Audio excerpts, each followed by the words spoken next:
विपक्षी एकता से जुड़ी बड़ी खबर बता रहे हैं आपको। शरद पवार इस बैठक में शामिल नहीं हो पाएंगे। आपको बता दें कि शरद पवार की पत्नी की तबीयत ठीक नहीं है और ऐसे में व्यक्तिगत कारणों से शरद पवार इस बैठक में शामिल नहीं हो पाएंगे।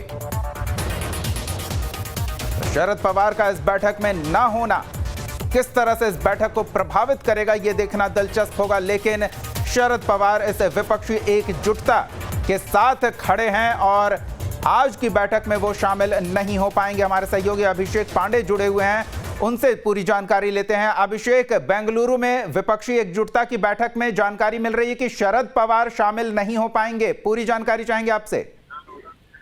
बिल्कुल, जिस तरीके से नीतीश कुमार पूरे विपक्ष को बीजेपी के खिलाफ खड़ा कर रहे थे, उसको कहीं न कहीं सवाल खड़े होने लगे हैं, क्योंकि एक के बाद एक नेता कहीं न कहीं बायकॉट करने में लगे हैं, अवॉइड करने में लगे हैं। शरद पवार व्यक्तिगत कारणों का हवाला देते हुए वो पहले दिन की बैठक में शामिल नहीं होंगे, लेकिन दूसरे तीसरे दिन की बैठक या अगली बैठक में शामिल होंगे या नहीं होंगे, इस पर भी अभी प्रश्न चिन्ह है। उन्होंने कहा है कि अब जिस तरीके से उनके पत्नी की तबीयत ठीक नहीं है, इसके लिए वो पहले दिन की बैठक में शामिल नहीं हो सकते। हालांकि जिसके पीछे दूसरी वजह भी बताई जा रही है कि जिस तरीके से एनसीपी के भीतर फूट पड़ी, अजित पवार अलग अपना गुट बना करके बीजेपी के साथ चले गए, तो निश्चित तौर पर शरद पवार के चाणक्य नीति को एक करारा झटका लगा है और ऐसे में विपक्षी एकता को भी एक बड़ा झटका लगा है। जिस तरीके से प्रफुल्ल पटेल ने पिछले दिनों न्यूज स्टेट बिहार से बातचीत करते हुए कहा था कि विपक्षी एकता जो की पहली मीटिंग में हर व्यक्ति के अपने एजेंडे लेकर आए थे, कोई विपक्षी एकता नहीं बल्कि सबके अपने अलग एजेंडे थे और सबको प्रधानमंत्री बनना था। तो ये सवाल प्रफुल्ल पटेल का उस समय खड़ा करना, जब वो बीजेपी के साथ आए थे, निश्चित तौर पर एक सवाल खड़ा कर रहा था पूरी विपक्षी एकता पर। और अब शरद पवार के पहले दिन शामिल नहीं होने से निश्चित तौर पर नीतीश कुमार को एक बड़ा झटका लगा है। बिल्कुल अभिषेक, लेकिन दक्षिण के एक प्रभावशाली नेता हैं शरद पवार, किन्हीं कारणों से अगर वो बैठक में शामिल नहीं होते हैं तो कम से कम नैतिक समर्थन तो व्यक्त कर सकते हैं, या फिर वो खुद को कमजोर आंक रहे हैं और इस कमजोरी में वो इस बैठक में राजनीतिक रूप से शामिल नहीं होना चाहते, क्या लगता है? देखिए, शरद पवार शुरू से ही नैतिक समर्थन तो विपक्ष के साथ लगातार उन्होंने बनाया था। जब वो ममता बनर्जी आई थी मिलने के लिए, नीतीश कुमार आए थे मिलने के लिए शरद पवार से, दोनों ही समय में उन्होंने नैतिक समर्थन दिया था। लेकिन हाल के समय में परिस्थितियां बदल गई है। शरद पवार एक बड़े नेता के तौर पर पूरे देश की सियासत में जाने जाते हैं और ऐसे में उनकी चाल के सभी मुरीद रहे हैं, लेकिन हाल में अपने भतीजे के कारण ही अपनी चाल में ही चित होने की वजह से तो उनको लगता है कि सबसे पहले पार्टी खड़ी करनी बहुत जरूरी है और इस पूरे क्राइसिस को दूर करना बहुत जरूरी है। और ऐसे में विपक्षी एकता के जो एकजुटता है उसमें सवाल जरूर खड़ा हो रहा है। बिल्कुल, अपना खेमा मजबूत नहीं होगा तो महागठबंधन में अपनी ओर से दावेदारी भी मजबूती से नहीं रख सकेंगे शरद पवार, शायद ये एक वजह हो सकती है।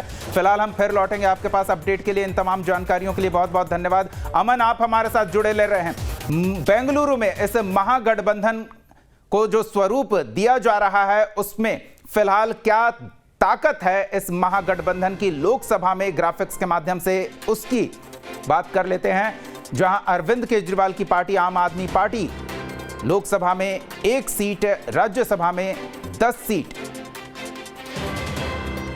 तो वहीं समाजवादी पार्टी की क्या स्थिति है? लोकसभा में जहां इनके 3 सदस्य हैं तो राज्यसभा में भी 3 ही सदस्य हैं।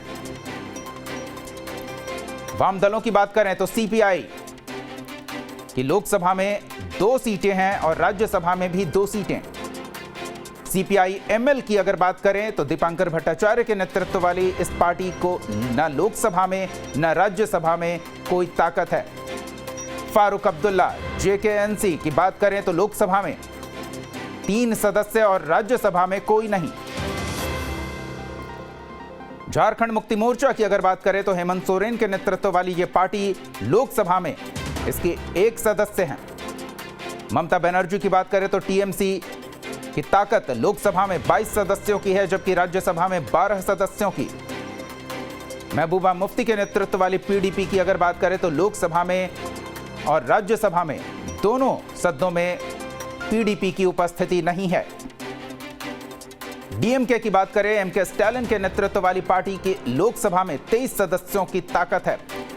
जेडीयू नीतीश कुमार के नेतृत्व वाली पार्टी की बात करें तो लोकसभा में 16 सदस्यों की ताकत, राज्यसभा में 5 सीटों पर जेडीयू के सदस्य मौजूद हैं। और ऐसे में कांग्रेस की अब बात कर लेते हैं।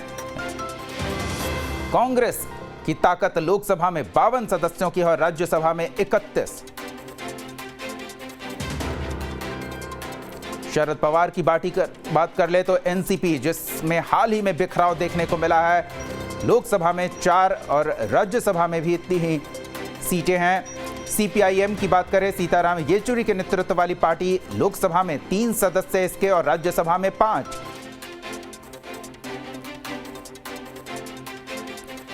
तो वहीं आरजेडी की अगर बात करें तो तेजस्वी यादव के नेतृत्व वाली पार्टी, लोकसभा में कोई सदस्य नहीं, जबकि राज्यसभा में 6 सदस्य हैं। तो कांग्रेस के बाद सबसे बड़ी और ताकतवर पार्टी लोकसभा और राज्यसभा में सदस्यों की संख्या के हिसाब से आकलन करें तो टीएमसी है। और ऐसे में इस बेंगलुरु में होने वाली बैठक में ममता बनर्जी का दबदबा देखने को मिल सकता है।